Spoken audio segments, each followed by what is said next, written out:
Before we get started, for ways that you can help the people of Ukraine, please check the show notes. Also, we wanted to give you a quick heads up that this episode is going to cover, briefly or extensively, child abuse, pedophilia, sexual assault, and suicide. Just something to consider as you decide whether or not you want to head into the episode today. Okay, on to the episode.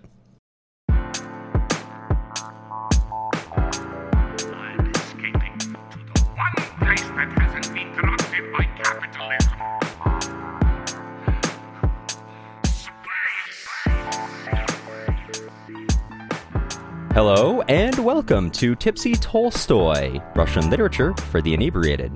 I'm Matt Gerasimovich, a PhD student in Russian Lit. And I'm Cameron Lalana. This is a podcast where me and my good pal Cameron get to unwind from our week with some Russian literature and a drink or two. This week, we are really happy to be joined once again by our dear friend of the podcast, and I think most times appeared on the podcast, Dr. Kaitlin. By far. Dr. Shirley runs the Dostoevsky or Doesn't She social media accounts on Instagram, Twitter, and Tumblr, as well as a Discord server where she hosts a Dostoevsky book club. She has a PhD in comparative literature with research focus on Russian, French, German, 18th and 19th century literature. Her dissertation is entitled Dostoevsky and the Rousseau Trap, Considerations on the Man of Truth. Oh, fuck, I was so close. You should include that. Yeah. Okay. Her dissertation is entitled Dostoevsky and the Rousseau Trap, Considerations on the Man of Nature and Truth, and on his proposed reformation. Dr. Shirley, thank you so much for joining us for the fourth time? I believe this is the third. Thank you so much for having me. I really love talking with you guys while drinking and having a good time. What are you drinking this fine eve? I have decided to limit myself to a Lone Star Tall Boy. Halfway through. As you should be going into this kind of episode.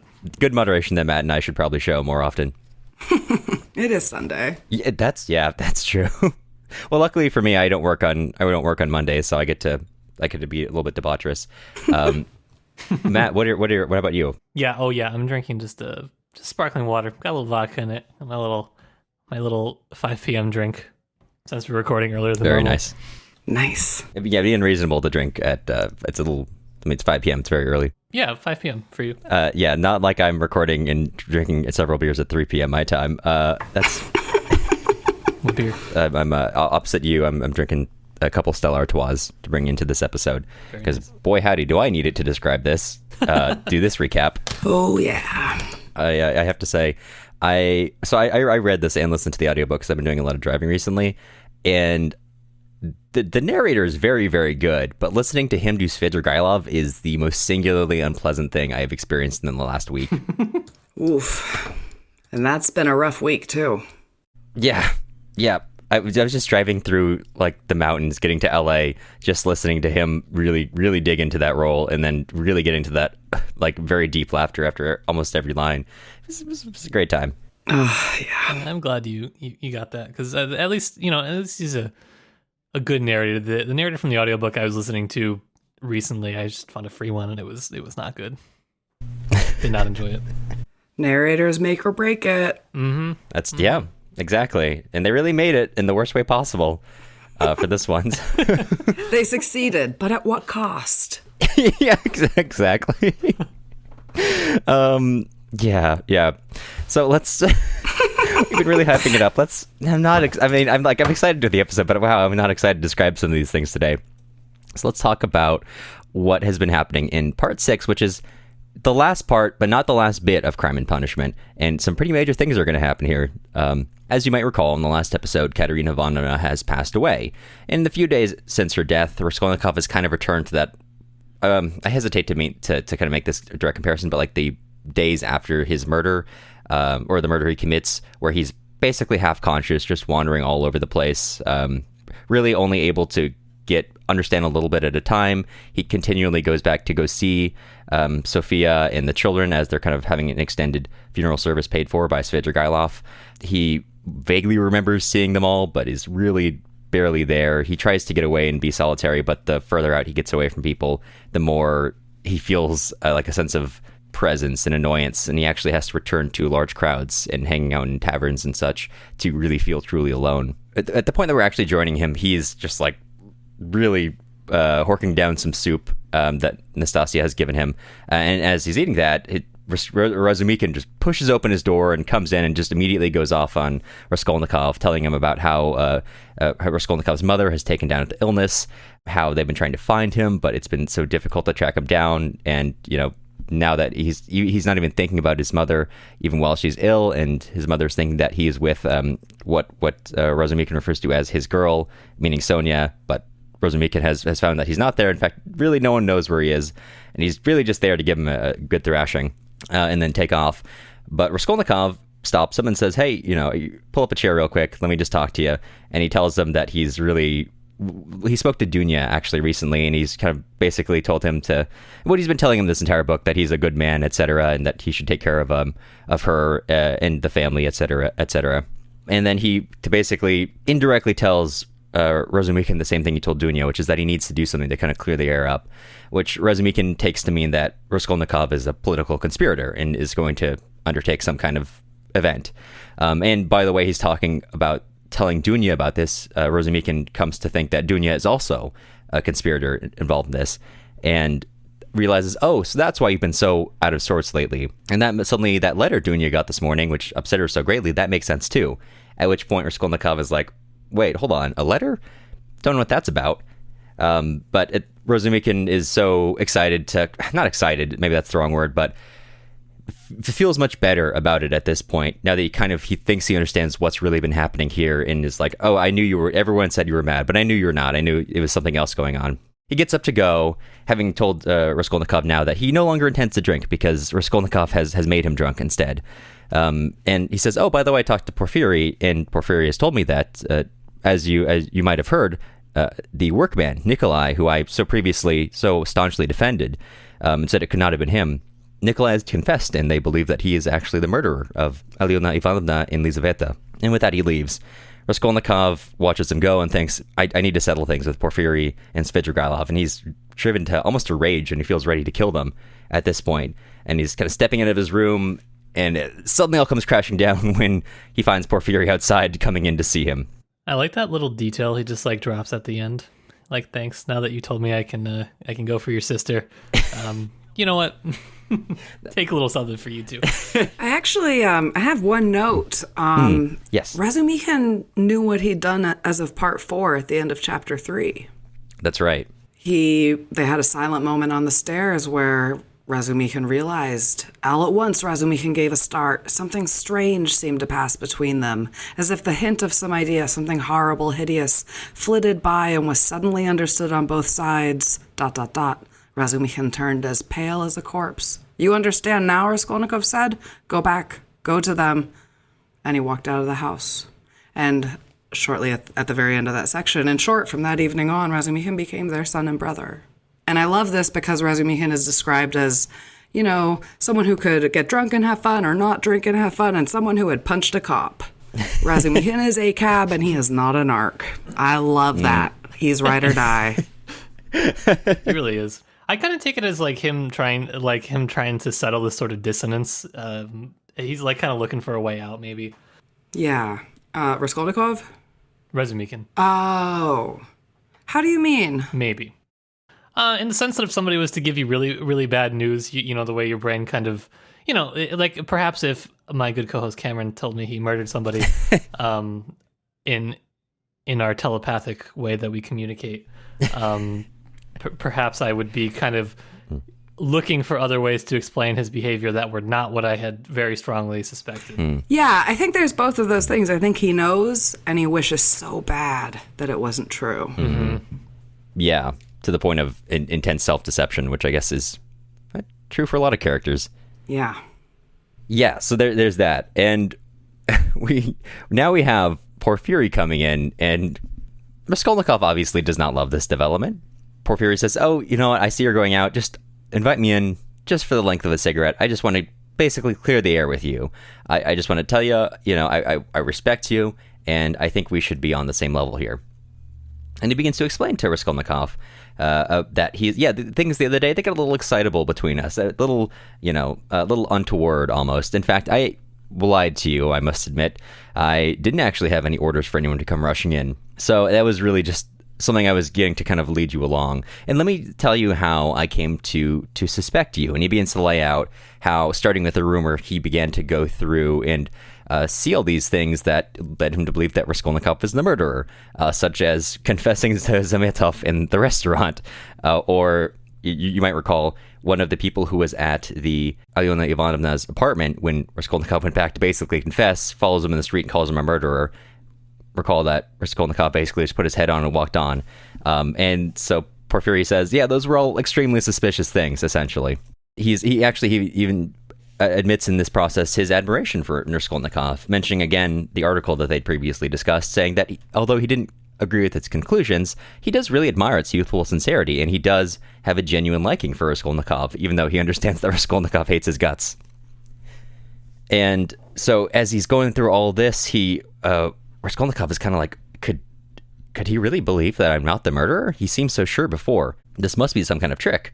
Raskolnikov asks Porfiry, well, I hear from Razumikin that you now suspect Nikolai, the painter, is the murderer.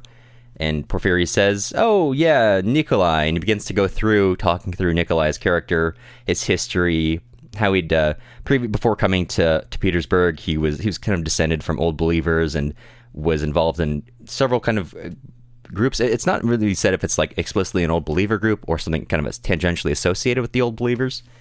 But he's had kind of an interesting life before coming to Petersburg and becoming kind of transformed and transfixed by all these new sights and sensations and things to do. And as he's describing it, it becomes increasingly obvious that he really doesn't think Nikolai is the murderer, up to and including saying, oh, it's interesting. He knew so many details of the crime dead on, and yet there are so many other things that he was completely in the dark about, and says, no, I think he's going to recant soon, essentially. And then he goes on to describe the kind of a psychological profile of the person who had committed these murders, and essentially gets it dead on, exactly what Raskolnikov had been going through, right down to identifying the goods that had been stolen being left under the rock on the side of the street, or in a courtyard, I should say. And he says, no, this does not match Nikolai's character, that it could not have been him. Raskolnikov rather obviously says, well, if Nikolai wasn't the murderer, then who's the murderer? At which point Porfiry's kind of taken aback and says, who's the murderer? He said, though unable to believe his ears, why, you, Rodion Romanovich, you are the murderer. After this, Raskolnikov says, no, it's not me. I definitely didn't commit that crime. But Porfiry keeps up with his insistence, and he tells him, hey, look, an innocent man has been accused of this crime. If you, and I won't tell anyone that I came here to talk to you, we had this conversation, if you confess, apparently out of a sense of sympathy, at this point, I can get you a lessened sentence. You'll get your life back. And he kind of implores him and says, look, you've got so much life left, and I can tell that you're intelligent. If you let me do this for you, you can minimize your sentence. And Raskolnikov says, no, I'm not interested at all in minimizing a sentence, which Porfiry pretty much admits he expected. He was not expecting Raskolnikov to be worried about, the remainder of his life, because he has a great idea that he's, as Porfiry says, lost faith in. He says, you've lost faith and you think I'm grossly flattering you, but how long has your life been? How much do you understand? You made up a theory and then you were ashamed that it broke down and turned out to be not at all original. And continues along and tells him, look, I'll give you a day to think about it. Come and confess after that point, because after that I'm going to have to come and arrest you and it's going to get worse for you. And he gets up to go and says, oh, and by the way, if you think about, and of course this is ridiculous, but if you do think about killing yourself, leave a note about where the goods are stolen, essentially. And with that, he lets himself out. So things not looking great for Raskolnikov at this point. Yeah. Absolute king, just going with your theory. Just stick it to him. It's pretty dark to say, if you do it, leave a note. Yeah. Well, but it would be pretty ridiculous, I mean. As he says, yes. Yeah. In such a situation. It'd be ridiculous, but if you do, please make sure my job doesn't get harder.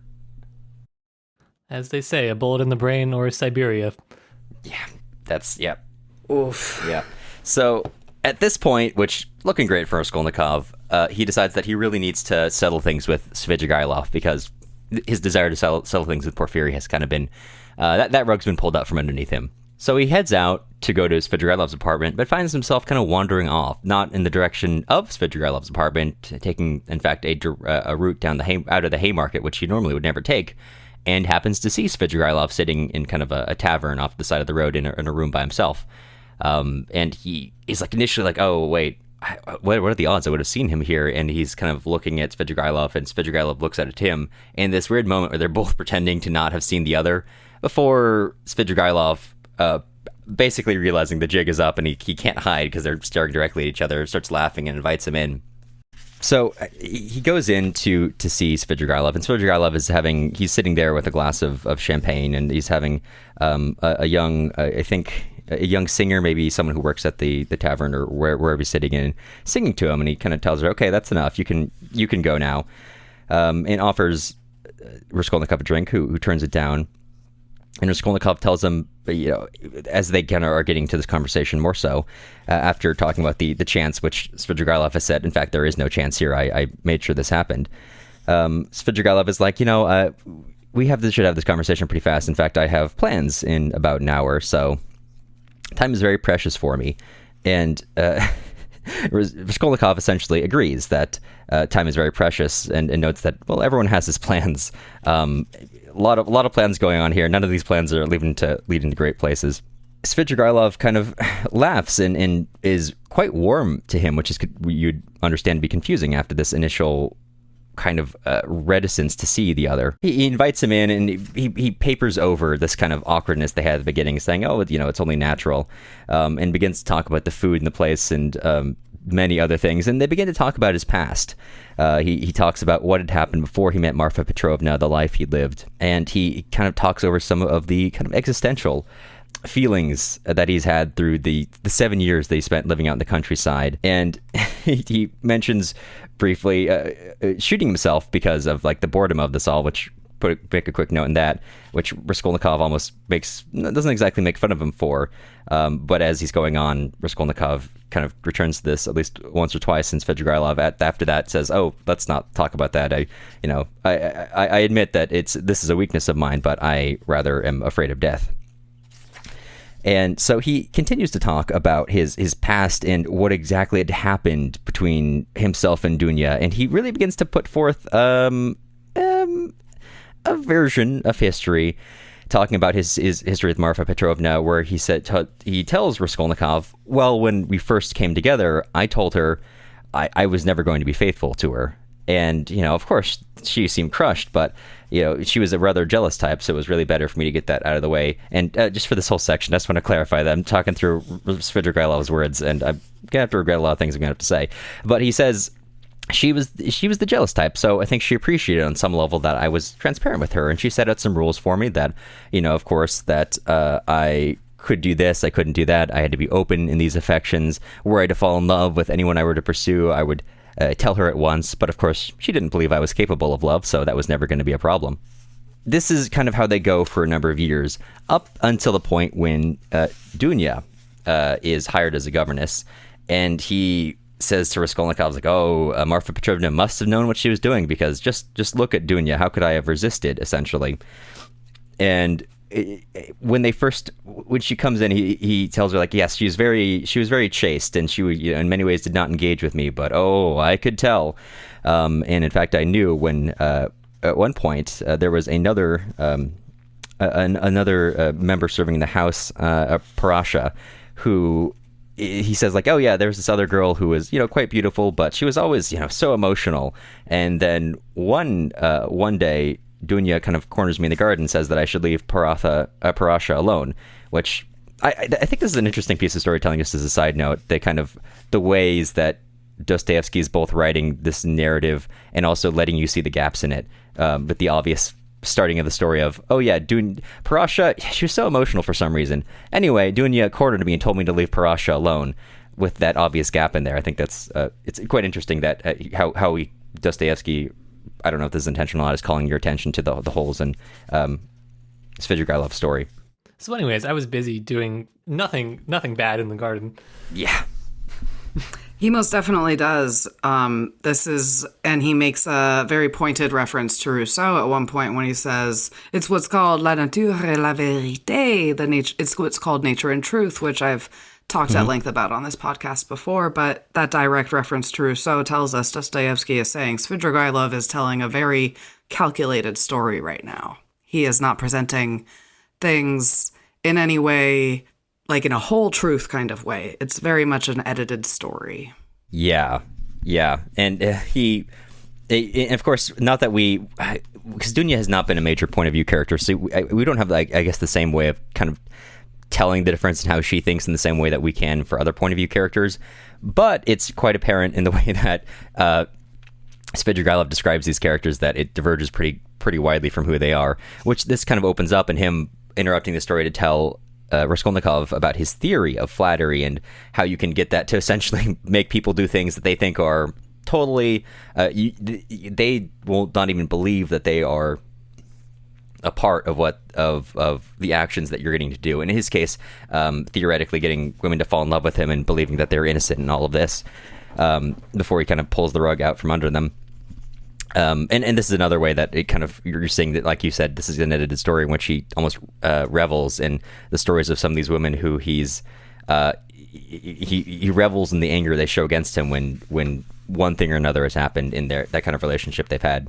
It's every character giving their opinion on what they think about Dunya, and giving her like 5 lines of dialogue usually, at a time. Yeah. Maybe that's something worth discussing, that Dunya is one of, I guess in general, the women of the book are not given point of view. I seem to have a memory of, does Sonia have a brief moment? But I guess that's broadly true for all of the women in the book. But so upon, elaborating on this theory of flattery, he begins to talk about Dunya, and he talks about their relationship as an almost like, I don't want to use this word, like an almost seduction, as if they're both participants in it, which of course we know from other descriptions this was not the case. But in speaking of his skewed view of reality, he says, oh yeah, and things could have gone so well if I had simply not kind of lost my head. And after one meeting in a garden, I went and offered her, all this money, and I told her, I don't think he was like, I was ready to kill Marfa Petrovna for her, and I told her she could come to Petersburg, and I'd support her forever. And for some reason she lost her head, and Marfa Petrovna was quite angry at me offering what is Marfa Petrovna's estate and money to the governess, which led to the whole the events that follow.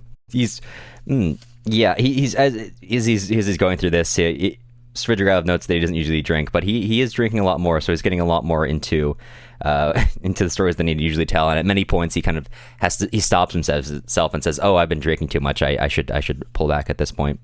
Raskolnikov at this point is like, well, now that you've told me all that, I know for a fact that you've come here because you have designs on Dunya. And Svidrigailov is like, oh no, that's not true, your sister can't endure me.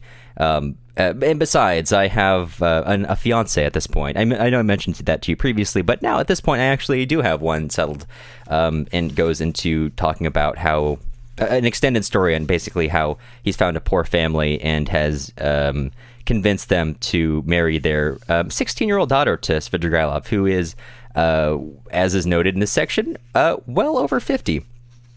And he says, oh, that really, who even thinks of that? Which, okay. And then he goes off on another section, which I'm not going to describe. He, as they kind of are discussing of taking care of the children of Katerina Ivanovna, which Raskolnikov brings up. He says, like, oh, I think I understand some of this better now as we're having this discussion. Svidrigailov says, oh, I'm always fond of children, very fond of them, and goes on to describe an anecdote in which he sees a 13-year-old dancing in a can-can club and takes her and her mother home and offers to pay for education, is basically just, top tier predator describing their actions in very flowery language, which I don't want to talk about. Well, we talked about this when we talked about the Meek one, and it happens again in The Adolescent, where a wealthy older man offers to pay for the education of a girl who is then in some way humiliated or abused or assaulted, and then they, trigger warning, they harm themselves, and it's disturbing. Yeah. I was gonna say this whole section reminded me so much of the Meek one. Yeah. And then even the part that Cameron's about to talk about later. Yeah. Yep. As parallels, this has been like lightly mentioned, but the niece of Madame Resliches, who had I don't remember if she drowned herself or hung herself. I thought it was hung herself earlier in the book, but later on, Svidrigailov will remember it slightly differently. Maybe unless I myself am misremembering, maybe a commentary on how differently he sees events that have happened. But we'll get to that when we do. Svidrigailov says, "Okay, I've got to go," and he takes off. And Raskolnikov is like, "No, actually, I don't. That for very obvious reasons, don't trust you." So he begins to follow him, and this kind of engages in a long section where Svidrigailov is trying to shake him off, essentially. And they have kind of this wandering conversation as he goes back to his apartment and is talking through and says, "Oh, I'm going to go off to this island. I've got to go to this club." And they're like, "Oh, I'm completely above level. It's really weird that you're following me." And his attitude is becoming slightly more hostile. And eventually, after he goes all the way home, gets his money, they're having a long conversation. He gets into a cab and says, "Okay, well, do you want to ride? I'm going to go." And Raskolnikov is like, at this point, kind of more or less convinced that, okay, he's not up to anything, and decides to leave, which, as the narrator notes, was a bad call on Raskolnikov's part, because barely 100 feet after getting into the cab, or the carriage at this point, Svidrigailov gets out, pays the guy, and walks all the way back, almost in the direction that Raskolnikov had headed off in. Raskolnikov is so lost in his thoughts that when he is standing on a bridge and just thinking, he doesn't even notice Dunya walking right past him. And Dunya sees her brother and is briefly considering calling out to him before she sees Svidrigailov there as well. And Svidrigailov motions her to come over. And she joins him, and he says, let's let her follow me. We need to talk, as I previously noted to you in the letter. And they head off in the direction of his apartment. Dunya at one point trying to say, if you have anything to say to me, you can say it out in the street. And Svidrigailov says, "Look, basically tells her, I can't say this here. You must hear Sofia Semyonovna by." And so, of course, she lives next to me, so you have to come to my apartment. And if you don't come with me, I shall refuse any further explanations. And he almost ridicules her for being hesitant. And he says, "What are you even afraid of? The town is not the country, and even the country, you did me more harm than I did you." Which Dunya is at this point more concerned with talking to Sofia Semyonovna, but they follow him back to his apartment.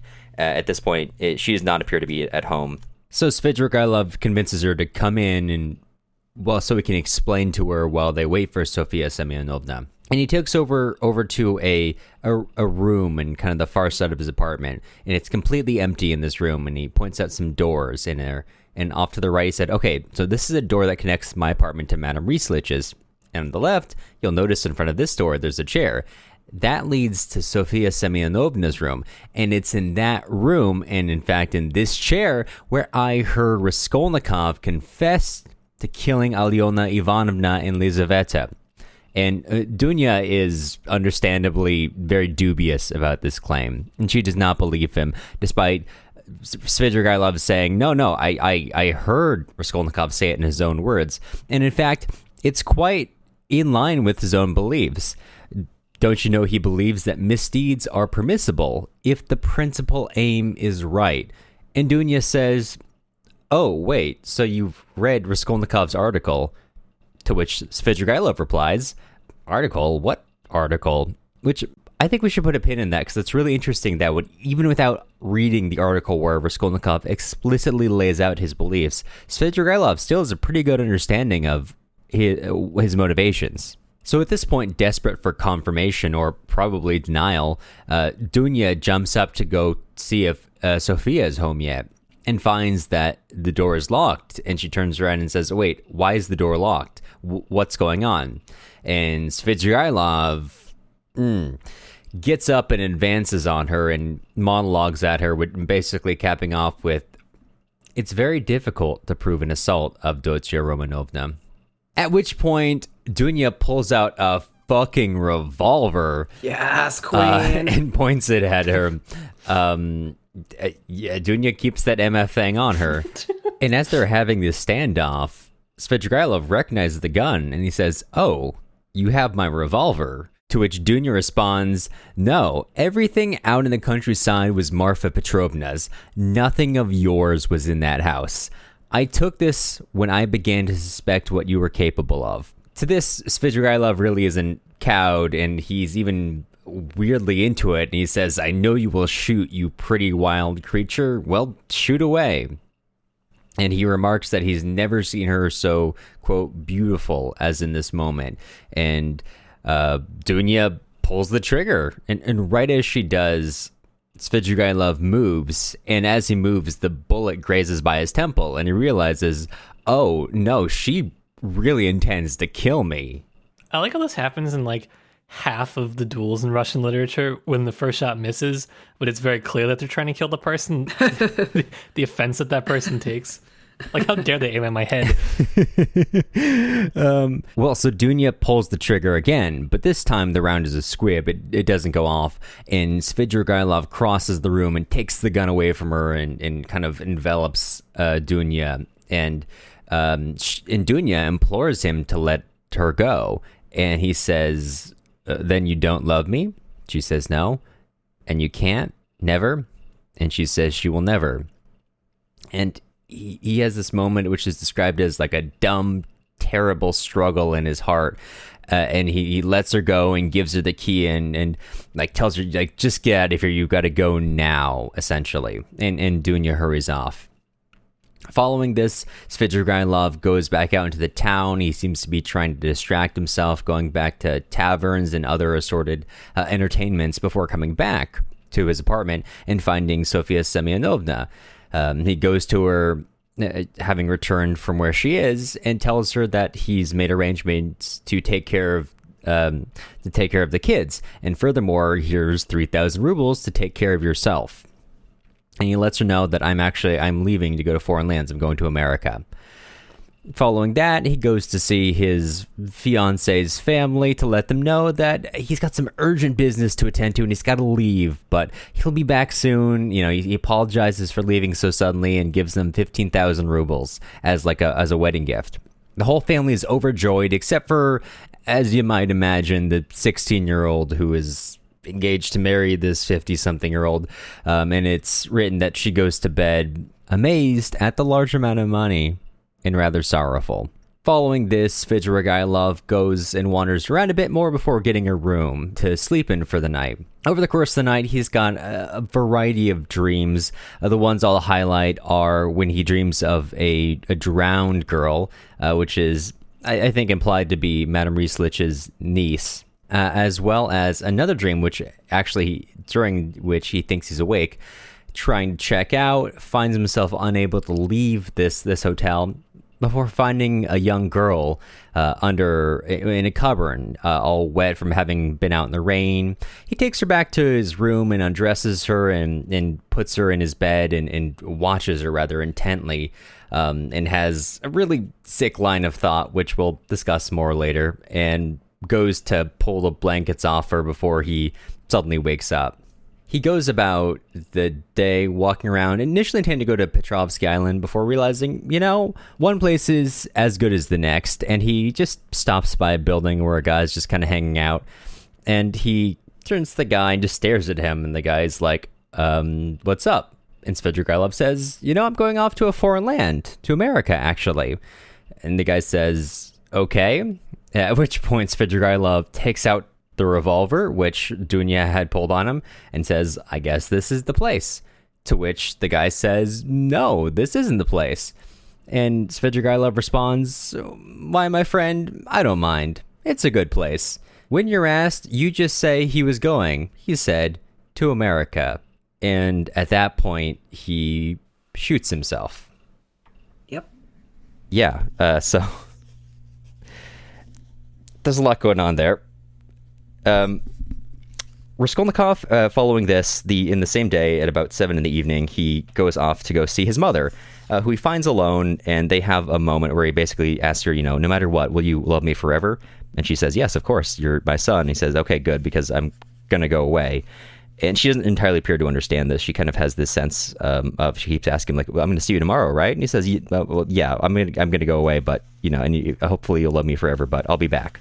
And he has finally a kind of a goodbye to his mother before leaving again and going back to his own apartment where he finds Dunya, and he says at this point he knows that both of them have understand what he's done, and he passes on a sort of a goodbye to her, while also justifying his actions in kind of the old language, telling her that I don't regret my crime at all. In fact, I just put out the life of one insect essentially, and then he goes on from there to leave Dunya, kind of saying, if I'm guilty, forgive me, though I cannot be forgiven if I'm guilty. Goodbye. Let's not argue, and goes off to his own place, where he finds Sofia Semyonovna, essentially telling her the same thing before he goes out and is wandering around a little bit. And as he's leaving Sofia Semyonovna's, he's kind of tells her, even though she's pledged herself to follow him, don't follow me, you don't need to do this. And as he's kind of heading out in the direction of the Haymarket, he sees that she's still shadowing him in the distance, and he goes up, and he's now thinking, I'm going to confess, but I'm not going to confess to Porfiry. I'm not going to give him that satisfaction. I'm going to go see that lieutenant from the beginning of the book, the explosive one who I argued with. He goes up to the station. The guy is actually happy to see him, and then after Raskolnikov realizes that Zametov isn't there, he kind of leaves. He goes outside and sees Sofia Semyonovna, who is again just staring at him, like looking like she's going to cry, and he had to have this moment which we aren't exactly privy to.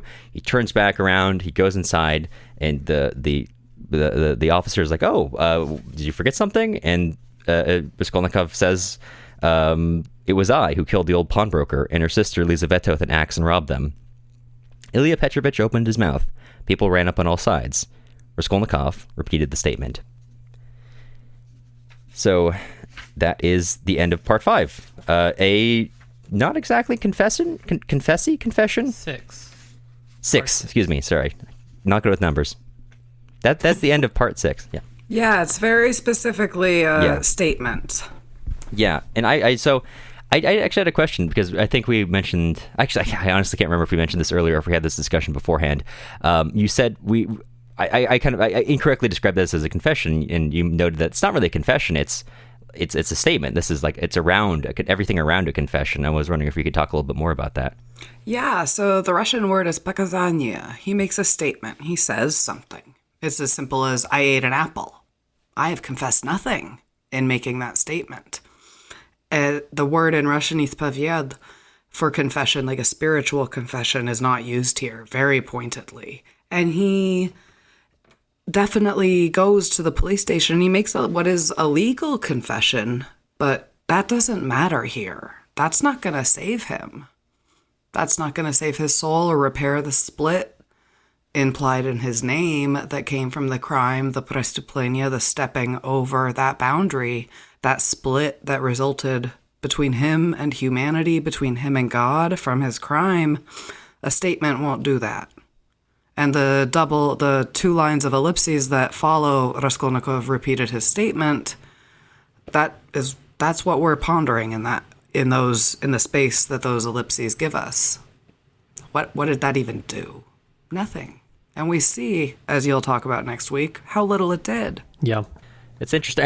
You think that's reflected in the way that when he's talking to Sofia and Dunya, that a sort of belief which he hasn't really, at this point, he's defended, but he has not really genuinely engaged with. But when they say, aren't you guilty? You're like, do you feel guilty or anything? And he says, no, that she was, and he reasserts his old belief that he was a sort of pawnbroker, slightly modified. He says, of course, this was a failure in this case, but I don't regret at all what I did, reflecting that the split, the I guess the lack of a true confession. Yeah. And he doesn't bring up Lizaveta when he says that. He neglects to bring up that he did kill someone he did not intend to kill because he overslept and was late. And so she came home before he could get out, and he killed her. And he does not bring that up when he's defending his crime. He ignores the fact that, you know what? Even my great idea failed because Lizaveta did not deserve to die. And in that moment when he kills Lizaveta, that's the immediate failure. The immediate failure is that he kills her too, because that is not part of what he can justify. He can't justify having killed this woman who was abused by her half-sister, the pawnbroker, Alyona Ivanovna, just like every mother abuses their daughter in this novel. Mm-hmm. The mother-daughter relationships between Katerina Ivanovna and Sonia, between Pulcheria and Dunya, and while not a literal mother-daughter relationship, between the pawnbroker and her sister. These are... The female characters are framed in these mother-daughter pairs, which, in my opinion, each represent an attempt to answer why Raskolnikov did it, or why he thinks he did it, or what even he did. And each female character in this text kind of forms this narrative mechanism enacted in the plot. They're narrative refractions of attempts at expression. If you think about Pulcheria and Dunya, well, Pulcheria is going to, not literally, but metaphorically prostitute her daughter so that Raskolnikov can go back to school and be their savior. Katerina Ivanovna literally tells her daughter, "What treasure? Go do it," and tells her to go prostitute herself to save the family. And it is implied in the conversation that Raskolnikov hears at the tavern before the murder that Lizaveta is not 100% capable of making adult decisions and is taken advantage of by men. She's often pregnant, it is said. And you don't know if Alyona prostitutes her or not, or if men take advantage of her or what. And how these pregnancies end, we do not know because she has no children. But there is literally a debt and an abuse of the daughters by the mothers, and Raskolnikov becomes one of those oppressors. In his narrative of I'm being a savior is wiped out the minute that act strikes Lizaveta, because he becomes one of the oppressors in that moment. He becomes the sadistic mujik with the whip beating the horse to death. And you should see my face right now. This is not fun. This is the hard part about Dostoevsky, but it's also the real part where we don't, like Donna Orwin in her book Consequences of Consciousness said, English novels end with a marriage. Russian novels begin when you wake up from your dream and you say, what now? What? There's no fantasy here. We actually face what happens after the marriage, what happens after you happily ever after. You continue being alive. There is no turning away from it in Dostoevsky. Mm-hmm. And it is like really hard to do this, to talk about it, to read it, to face every part of humanity that we do in Dostoevsky. From Stavrogin to Svidrigailov, it is, pardon my French, it is fucked up. And we don't shy away from it in Dostoevsky. And one of the things I do appreciate the most about him is all of that violence is implied. He's not gratuitous about it. He says, you know, I don't need to say it. Because you're either familiar with it yourself, you've experienced it, but you know what, I don't need to say this. And he implicates us in those silences because we have to fill in those blanks and say, yep, that's what people are capable of. I think the most violent part was, well, I would consider it a duel between Dunya and Svidrigailov. Except when the gun doesn't fire, she doesn't resist. She's trembling and implores him. And he says earlier, he's like, oh, you don't want to remember that you were flirting with me. And in that moment when she says, let me go, he realizes he is the sadistic mujik. Mm-hmm. She has never led him on or flirted with him. He wanted her to. He wanted to believe it so bad. And he set up this opportunity for her to, quote unquote, admit it. And then he realizes it. And when he does say, leave, take it, go quickly, he repeats the quickly, and something in this quickly, some terrible note must have sounded. It says, Donya understood it and rushed. And she's beside herself after that, because she knows that he was about to do what he said was difficult to prove. If she didn't take the key right then, there was one moment where he was able to become a human person capable of understanding that. And she had one chance to leave. And they both knew in that moment. There's a lot of silent understanding in this text. What passes between Razumikhin and Raskolnikov, and with Sonia and Raskolnikov, in this moment between Svidrigailov and Dunya. The silence is where the truth exists in Dostoevsky, and really most notably in this text. It's all these silent moments. I thought that was going to go more the way of the meek one, with this kind of dual ending in... Well, I guess I've already read the book, but in theory it could have gone this way, and kind of ending in in her humiliation of not being able to kill him. But it's less of that, I guess, like you're saying. Yeah, I think it is really he has this narrative he's created and wants to believe that he's not the sadistic mujik, that he's okay. It's fine for me to be into 13-year-old girls. I'm not disgusting. I'm not a horrible person. You have no right to condemn me. And in this moment, he realizes who he is, and he condemns himself, which kind of tortures him till the end of till his death. Like I mentioned, when he has that dream of fighting that child, he's looking at her as in his bed, and he compares her to a quote French harlot, and he says 5 years old. What does it mean? What it means is that he's an awful fucking predator. But he's got, I guess, maybe to your point, once he has that realization, of course it does leave him, but that it like still haunts him after that point, of this like one moment of breaking outside of this bubble of his own understanding of himself and his world around him. Yep. I mean, when Dunya accuses him of, when they're meeting, she accuses him of poisoning his wife, and he kind of laughs it off and basically tells her she has no proof, which, doesn't mean he's poisoned his wife, no, but from, someone like Svidrigailov, telling reaction. Oh, he did it. Come on. I can't say, it's not in the text of the book, but like, yeah. And, in the way, and he implicates himself when he says, you can't prove it to that. And then he says to Dunya, you're not going to be able to prove this either. Yeah. What I'm about to do. And he's relying on the fact that he can't be trapped by the law because there's no proof. You poison your wife, you sexually assault a woman, there's no proof, there's no video, there's no one who was there other than the person no one's going to believe, the dead one, or the victim of your crime. And in that moment, when Dunya says, let me go, he realizes in his head, I will never escape that. The fact that I am wrong. The fact that I have sinned irreparably. The fact that the law can't catch me doesn't matter, because what respect do I have for it anyway? And that's one of the things that Raskolnikov struggles with. Like, who cares if a corrupt legal system convicts you? What is their judgment worth? Nothing. Who has the right to forgive is one of those questions in Brothers Karamazov, but one of the questions we thought of in my book club about demons is who has the right to condemn? And I think both of them are seeking that out throughout this text. Svidrigailov always reminded me of a snake. Snake? I don't know if there's any descriptors, or just the way his name sounds in my head. Just so slimy. It's like slippery. Yeah.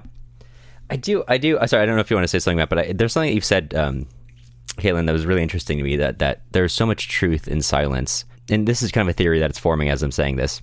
There's a lot of truth in silence, but at the same time, there is like a certain permanence in the words. So for a lot of the men in the novel, they have a lot of unspoken understandings, whereas in many cases those unspoken understandings are not extended to, so, for example, Sophia or Dunya. Like Razumikin understands without it being said that Raskolnikov has killed, like you mentioned earlier, very early on in the story, whereas Dunya and Sophia, they, despite all the evidence, they have no belief until it's really like said to them.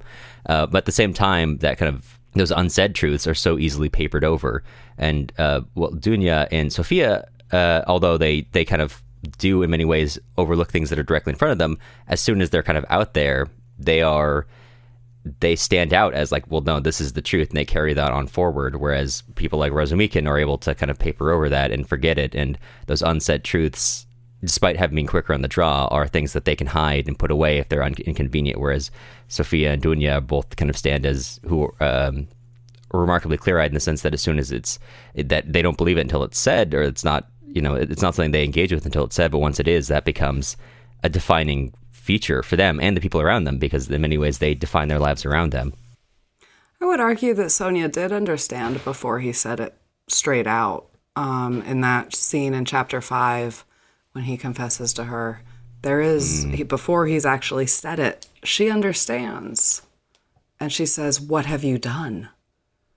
Before he's ever said it to her. Dunya, there is not a moment where that happens with her, but I think Dunya is a different kind of, she represents a different kind of woman. While Dunya and Sonia, the daughters that live, give different kinds of hope. Dunya, she is strong throughout this text. She knows what she's doing when she's agreed to marry Luzhin. She knows what kind of man she is. She made that choice. She did it because she agreed to it. And Sonia knows what she's doing too. She waits for no justice on this earth. And that's why when Raskolnikov says, let's go to America. You've sinned, I've sinned, let's go. And she's like, no, I have faith. That is what keeps me alive. And when he tries to get her to destroy herself, he's like, what's going to happen to Polya? She's going to be like you. And Sonia's like, God won't allow such horrors. And Raskolnikov's like, oh, he allows it with others. And he tries to break her. He thinks he's connected with Sonia over their mutual sins, but she pities him. And when Raskolnikov realized he is pitied by the one person he thought was the same as him, when he realizes that she has actively sacrificed herself for her loved ones while he sacrificed himself for an idea, and her pity is terrible to him. But I think she does. There are times when you're like, Sonia, do you not realize this? He literally just said, I'm going to tell you who killed Lizaveta. Yeah. But then when she does realize it, it's before he's told her directly. And he goes through all those different explanations of why he may have done it. They're like 5, like, oh, to feed the poor, oh, to save my sister, oh, because Alyona was bad, blah, blah, blah. And then finally we get there just to dare. That's not the same as what Sonia has done.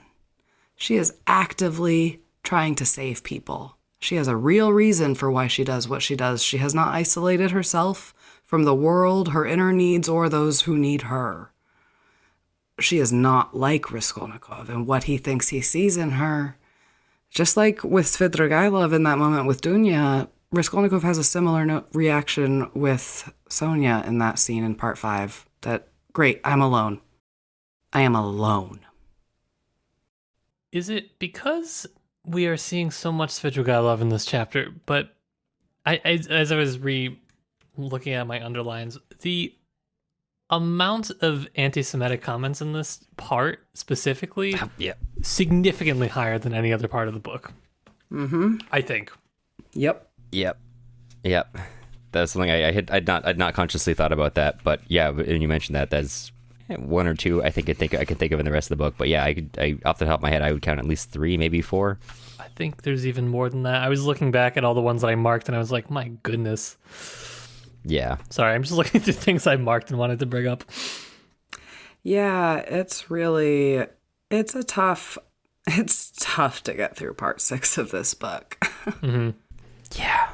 I struggle to even right now, like, get my thoughts together to address all the difficult, horrible things that we've just read and talked, like, or we're supposed to be discussing. It's really hard to, there's no answer, right? Like, there's nothing we can say to wrap it up in a neat little bow, and that's what's so human and eternal about Dostoevsky, is that, he never tells us, he never says, I have the answer, because, such an announcement would be Western. That's not what happens in this text. And if the novel ended without the epilogue, it would be a Western book. And a lot of people in the West do say, oh, it would have been so much better without the epilogue. What an awesome ending. It would not be a Russian novel without the epilogue. Yeah. And I'm not going to go there because you have the delightful Kate Holland joining you next week. But he, in part 6, he tries the Western confession. It doesn't work. It doesn't give you absolution. It does not change anything. It does not facilitate reconciliation or expiation. And when Raskolnikov tries to explain his crime to Sonia, he doesn't have a clear motivation. And one of the weirdest things in this novel is, it's called Crime and Punishment, and the crime happens in the first bit. It's not a detective story where we're like, who did it? We're actually left wondering, what did he do? Even though we know he murdered 2 women. But why? And what was that sin? And he doesn't know, and the narrator won't let us know either. It's focalized very much through what Raskolnikov is aware of. And the narrator holds back. He says, "Oh, we're getting ahead of ourselves. Let's pause and go back to where's Raskolnikov at right now?" And the confusion of everything. He knew he was a louse pretty soon, right after the crime. I mean, that's why it's so difficult for him. But he can't admit it, not to himself, and the narrator won't tell us. The narrator won't judge Raskolnikov further than Raskolnikov has judged himself. Yeah, I do. I think I mentioned this earlier, but something I wanted to kind of propose to you and to both of you and see what you think. But it's interesting that as we're talking about this kind of the view we're allowed to have of Raskolnikov, kind of driven by the fact that the narrator is not one and the same as Raskolnikov, but is for a lot of the book we're limited to Raskolnikov's perceptions. I do find it interesting how readily so many other characters understand his psychological profile. Porfiry has it dead on. Svidrigailov has it dead on. In some ways, and they're all coming there from the same sources. Svidrigailov, when Dunya mentions the article, which essentially lays out Raskolnikov's position, Svidrigailov has no idea that was ever published. Well, maybe it's limited to a couple of those. So it's not all characters, but so many people do understand Raskolnikov so readily. Even in fact, maybe in better ways than he understands himself. I'm wondering if there's something to engage with there. I think he it's especially interesting in the immediate aftermath of the crime. Like he runs into Zamyatov at the market, and he almost has Zamyatov convinced. He's like, "What if it was me? What if I told you I did it?" And then he's like, gotcha. He almost believed me. And Zamyatov, like, he has that moment in his head where he's like, "Oh my God." But he's like, "Oh God, come on, Raskolnikov." Like, because no one would do that. No murderer would just come up and be like, "I did it." And he goes back to the scene of the crime. And the workmen are like, "What's wrong with you?" He's like, "What's wrong with me? Let's go to the police. I'll tell you there." He doesn't want to have to say it. He wants someone to say it for him. Because to say what he did would be to admit that he's a louse, that he's no Napoleon. He did it just to dare. He's not great. He's an oppressor, just like the people he pretended to himself he was saving these women from. His sister, Sonia, Katerina Ivanovna, his mother, Lizaveta. He becomes the sadistic mujik beating the horse as much as he pretends like he was trying not to be. He's culpable in this. Mm-hmm. I don't know if that really answers your question or just makes things sadder. I think in many ways making things sadder just kind of does get to the point of it. Yeah. And it's as much as Pulcheria doesn't die, but she can't believe what Raskolnikov has done. She gets sick. And that's said early on in the novel that she's sentimental, not to the point of being saccharine, timid and yielding only up to a limit. She would yield much, agree to much, even to something that went against her convictions. But there was always a limit of honesty, principle, and ultimate conviction beyond which no circumstance could make her step. And I think her limit is found with accepting what her son has done. Mm-hmm. Because she's ready to let Dunya do what she was going to do with Lushin. But she can't admit that her sacrifice of her daughter was going to be for naught because her son was what he is. And, Pulcheria, she's extremely troubled that Raskolnikov wants to destroy her plans to save him. But I think that really, it talks a little bit more, it speaks a little bit more to the theme of matricide, which I think is persistent throughout this novel. We have in Brothers Karamazov, obviously, the theme of patricide, but in this text, and I actually wrote this paper that I'm thinking about right now in protest of all the focus on patricide and Dostoevsky, because this, like the dream of the horse, it's very pointedly a female horse. It is a mare. Mm-hmm. And, we were reminded of horses often can represent Russia in Russian literature. We think of Anna Karenina and what's his name's horse? Her lover, Vronsky's horse. Vronsky. Yes, exactly. And that's like Russia and Anna at the same time, like one wrong bump and the horse has to be shot. And Raskolnikov being identified with the sadistic mujik represents a defense against his identification with the oppressed woman. And in this last instance, with the mother who's possessed by the father. And he feels this pain because all the mothers that the debt toward the mothers is not payable. That's why they all either die or go mad or get sick and etc. Dostoevsky wants to show that society and weak and perverse men have metaphorically and literally killed the generation of mothers, and the debt is insolvable. It's not Raskolnikov's debt to pay, it's the debt of these absent fathers. And he tries to be a judge in a sense, where he's like, I will take vengeance for the mothers and daughters that are suffering. I will kill the oppressor. The mothers are obstacles to his love for the daughters, and the mothers are exploiting the daughters, and Raskolnikov can't help them, but the mothers are in turn exploited themselves and have to exploit their daughters in order to live. And the mayor who dies in that dream, I think she represents the generation of women to whom the debt is insolvable because they have simply suffered too much. And it's not Raskolnikov's debt to pay until he becomes one of their oppressors, when he murders those women. I don't know if that adds... Again, probably just makes things... It's interesting. It's not a perspective I'd taken into this, but because the more you elaborate on it, the more I'm coming around. I see the value in taking that approach to this, because I think there's a lot of ways you can look at this book, and this is one that's especially interesting to me. How do I say this? It almost most directly engages with the themes of, or at least the intellectual component of, okay, here's the idea of like, okay, great men push history forward, etc. But that the idea that great men drive history forward, it kind of naturally implies that as the theory mentions, that the rabble of people, do nothing for it. They simply exist to reproduce themselves. And so I think that the existence of great man theory, which is both in this novel and thankfully not as pervasive today generally, but certainly you can talk to someone about their theory of history and you'll come across that same idea.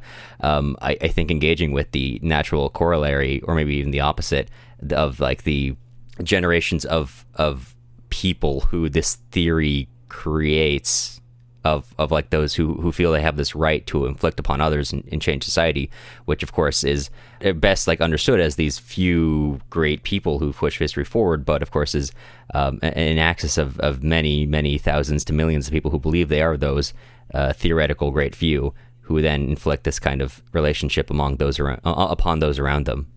I think that's a really interesting point, understanding, and something I'm really interested in.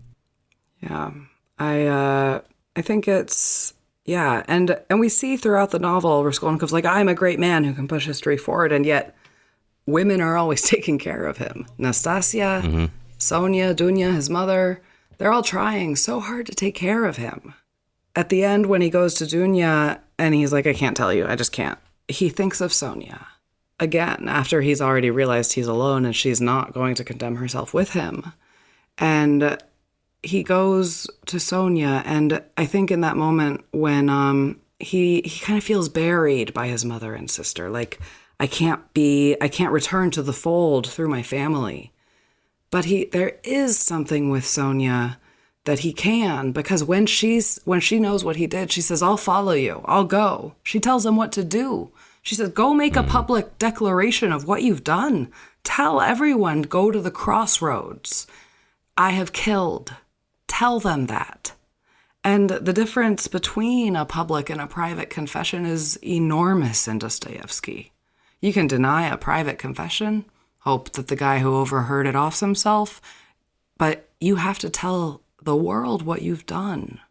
You have to repair the bond with humanity that Raskolnikov broke within himself and with his community and the people. And she tells him exactly what to do. She knows exactly, and she doesn't judge him because she knows she has no right to condemn him. No one does. There's no human on earth who's not guilty, as Dostoevsky will expound upon in Brothers Karamazov. But she gives, when he looks out the window after he's leaving the police station, after he first goes in intending to confess to Ilya, Sonia gives him a wild, wild look. And that's the look that brings that terrible smile to his face. And he makes his statement. He tries to do what she told him to do. He says it. I did it. It was I. And that is the most basic component of a confession. I did it. I did the crime. I committed it. That is the bare minimum, but it remains a statement. And you will discuss what happens in the epilogue, but it's interesting to me that the daughters offer this hope. Dunya offers hope as a new kind of woman who's strong, who makes her own choices, who kind of answers the woman question, like, duh, we're human, and duh, we should have rights, and duh, we have been taking care of you this whole time. FYI. We have made everything you've ever done possible. Not only did we give birth to you, but we nursed you and took care of you. And while you roll through history and roll over everyone in your way, including us, we continue to care for you. And Sonia is a little different because even if her situation is tragic, again, she has her faith. And she incarnates the hope of the future as much as Dunya, but in a very different way. She's kind of like the old Russian, and Dunya's like the new Russian. It's like the difference between the Russian spirit and the Russian soul, one of which is a female word, one of which is a masculine word. And I haven't quite formed this thought exactly, but his relationships with the mothers signify his desire and powerlessness to save them from a fate that could ultimately be his own, as we see with Marmeladov. He could get rolled over by the horse, too. With Sonia, only with a woman could he make this move past this statement. The openness, the something about talking to women, he's able to do. And specifically Sonia, because he can't do it to his sister. He recognizes that she is stronger than he ever could hope to be. She made the sacrifice that he pretended he was going to make. She was ready to do it. Sonia also made that sacrifice. Raskolnikov wasted himself. And when Sonia says, accept your suffering and be redeemed by it, that's the only path to absolution that exists. Yeah, Raskolnikov's really only a person of action for approximately 1 second at the beginning of the book. Whereas Dunya and Sonia are much more sustained, I feel like. Yeah. Well, I almost want, so this was for me kind of a point of humor. My bar for what is funny is very low for this particular part. But like we've been talking about, when Sonia tells Raskolnikov to go and confess out loud in public that you are a murderer, you've killed. Raskolnikov goes, and I think he's in the Haymarket, and he gets down on his knees and he kisses the ground, and people around him begin to ridicule him. And it's mentioned that it's kind of if it was on his lips, upon hearing everyone making fun of him, it kind of dies away. Going back to this idea of like his theory of great men are the ones who smash the old orders and trample those underfoot who are not willing to change those things. And he's able to do that, to kill someone, but he can't stand up to public. He can't break the laws of like what you do in public. He can't say things. He cannot break those laws without feeling silly and going away and fully admitting to his crime.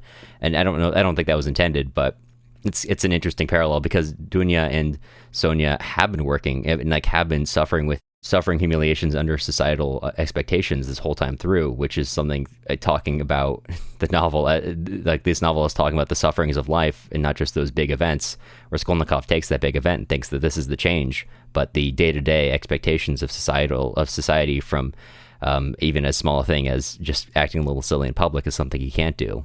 Yeah, being thought of as ridiculous is almost worse to him than admitting what he did. And, I think, he pities. Women invoke both hatred and pity in Raskolnikov because he sees what's being done to them, but he also hates them because he is a part of that oppression. And he's also powerless to stop it.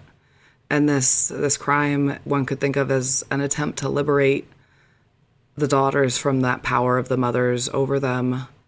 But it's the fathers who put the mothers in that position to exploit their daughters, and Raskolnikov he's guilty. He is complicit, and he only sees his powerlessness and not his complicity, until finally he begins to recognize, like Svidrigailov in the moment with Dunya, who he is, and what he has done, who he is up to that point. I think Dostoevsky makes it very clear that we are not the worst thing we've ever done. In his work, but that the worst thing we've ever done is the point at which we can become ourselves. The personality, the spirit only develops in these moments of complete and utter despair and crisis. You can't become who you are until you suffer, until you admit that you are suffering. And Raskolnikov tries and tries and tries to pretend he is not who he is, that he is not going through what he's going through. And to face it is too much for Svidrigailov. He can't do it. He has to break from everything irreparably and irrevocably in his suicide. He can't face it. And Raskolnikov has two options. He can face it or not. And when he goes to face it, it's because of Sonia. It's because someone in this world didn't judge him. Someone in this world said, that's not my job. I feel like that's a good spot to end. Damn. Yeah, that's a good mic drop moment. Yeah. Well, damn, guys. That's what I have. Yeah, no, that was great. I was kind of walking through this and like there's a lot here. I have so many trains of thought. I don't know where to take it, but I think talking to you has really helped kind of organizing it into a way of understanding this part. I actually think you guys I'm so glad Kate wanted to do the epilogue, because I would have struggled to contain myself if I were allowed to talk about the epilogue. And being forced to reckon with the text up to this point and only up to this point actually helped orient me a lot more as I prepared for today. Well, that's good. Yeah.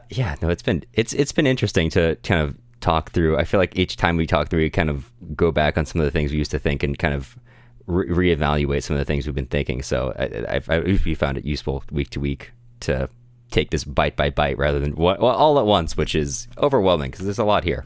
There's too much for an all at once with the longer books, for sure. Yeah. I think that's why for the first one I was like, well, notes from underground. Yeah. And then, short story, great. But I think doing the serialized for the larger ones is smart of y'all. Thank you. And that's what we're doing in book club. We're doing part by part for Crime and Punishment, so... Yeah, and I don't think we mentioned this, but you're currently in the Dostoevsky or Doesn't She book club, also doing Crime and Punishment right now. And yes. Currently on part 2? Yes, this morning, we discussed part 2. Okay. So, yeah. Yeah. Oh, gosh. Well, let me say, maybe pick a quick update in time when this is going to come out so we can give it a relevant part of what you'll be. Oh, cool. We're doing once a month because everyone's gotten quite busy, and I don't have the bandwidth for more than once a month anymore. We used to do twice a week during lockdown, or quote unquote social distancing or whatever we did here. But it's just I'm glad we're still doing it, of course, because it's a really wonderful group. And when we did Demons, honestly, that question, who has the right to condemn, had not crossed my mind, and it was not me who asked it. It was I think it was a 16-year-old who was like, I think, because we'd done Brothers Karamazov, and they were like, people ask who has the right to forgive, but here, who gets to say that Stavrogin is irredeemable? Who gets to say that? Who has the right? And I was like, mind blown, because it had not crossed my mind, and it changed a lot of the way that I look at every single one of his texts. Who are you to cast the stone and say that you cannot be forgiven? And I think Sonia, that's her. It's embodied in her that I don't have that right at all. So don't ask me to do it, because I can't. That's really interesting. All great reasons to join this book club, which will, I don't have the exact date it looks today, so probably by the time you're listening to this episode, we'll be moving on to part 3, roughly. Yes, that will be on April 24th at 11 p.m. CST on Discord. AM, not PM. That would be awkward. Well, we'll have the links for that in the show notes of this episode. Thank you. It's always so enjoyable to talk to you guys about Russian lit, Dostoevsky especially, so I'm so glad that y'all reached out. Love being here. Even if it's dark. Even if it is, it's the darkest part of the novel. But yeah, thank you so much for being here. This has been a really enlightening conversation. You're so welcome. Yeah, I got a lot to think about now. I got to translate that paper into English so that people who don't speak French can read it, because I was at the... You should. I'm not great at translating my own stuff, so maybe I'll get someone to do it for me. There you go. Well, let us know when you do, because my French is, well, non-existent, but, you know, except for the parts that kind of look like Spanish. Yeah. Yeah, it's kind of hard to like be like, okay, so we just talked about the most depressing stuff on earth. Have a good night. Yeah, I know. I guess very fittingly, we don't know how to end this because this is a pretty dark part. So I'm going to ask a question which we've actually forgotten to ask a couple times because we've gotten so into our discussions. On a scale of 1 to Yeltsin, where are you? I wish I was at Yeltsin. It would have made this a little more... Maybe I would have cried, actually. So I'm at a like 4. Okay. Yeah, that's fair. Matt, how about you? I got about a 3, but thank you for asking the question, a question that turns all darkness into light. As, you know, all things are made up of light and shadow, so that's perfect that we can transition from one to the next. I put the drunk meter sticker on my laptop, and I always love looking at Yeltsin. I'm like, at least I'm not there. Because that's my favorite sticker. I have it like on a couple things, so I think I need to start doing what you do and start referencing and be like, where are we? Not Yeltsin? Okay, we're fine. We're good. As long as I have not gone Yeltsin, full Yeltsin, I'm okay. I put your other stickers on my guitar stands. Love them. Oh, thank you. Thank you so much. Yeah. As long as we're not wandering in our underwear looking for pizza, which I haven't done since quarantine, so we're good. What is it? That Finnish term, pants drunk, right? Or no pants drunk, or something. Yeah. Cameron, what number are you? Where are you on the scale? God, I was pretty drunk for the recap, but I've sobered up in our following conversation because I was a fool and didn't bring enough beer, so I'm at a 2, unfortunately. Well, keeping with the tipsy theme, it's not called Drunk Dostoevsky. That's true. And when it's full not. drunk Dostoevsky, we get people on Twitter just love to hound me about it and be like, "Why should your podcast that?" Because we didn't want to be slurring our words. When we're full drunk Dostoevsky, part 4 of Crime and Punishment happens, where I had to make a tally of how many times we talked. We went to a whole section about how attractive the Raskolnikov family is. So we need to keep that from happening again. That's textual, though. That's fair. If you play the Crime and Punishment drinking game where every time Dostoevsky reminds you how hot Raskolnikov is, you don't last long. I promise. I've tried. Also, I did not know that Luzhin was canon handsome until today when someone pointed it out in book club. Yes, it's unpleasant to notice. And even the narrator remarks, God, I wish he wasn't, but he is like handsome. And one of my members said, he's like a handsome middle manager. You're upset. Oh no. Why is everyone in this book so attractive? I mean, maybe Dostoevsky was like, at least let him be hot. Yeah. If I'm going to talk about the worst stuff ever, at least let them all be sexy. Pretty people suck too. Yeah, this is, it's like a soap opera in novel form.